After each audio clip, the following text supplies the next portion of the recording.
মায়ের কাছে সাংঘাতিক ঘটনা। হ্যাঁ, কি বলছো? কি করে? মা, কি হয়েছে? আরে মা, বলো না কি হয়েছে? হে ভগবান, মা বলো না কি হয়েছে? মা, ইস, ছি ছি ছি ছি, কি করে হতে পারে এটা?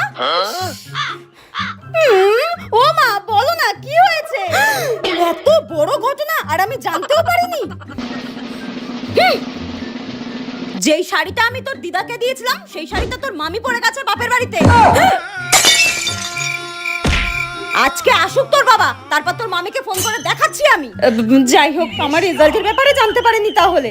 আর সায়া ব্লাউজ গুলোও ছাড়েনি, জানিস? জানি না ওই ঘুপি চেহারায় কি করে ফিট হয়ে গেল। আজকে আসুক তোর বাবা, তোর মামিকে ফোন করে একদম ছুটি দিতে বলবো। হে ভগবান, আর একটু হলেই কিডনিতে হার্ট অ্যাটাক হয়ে যেত।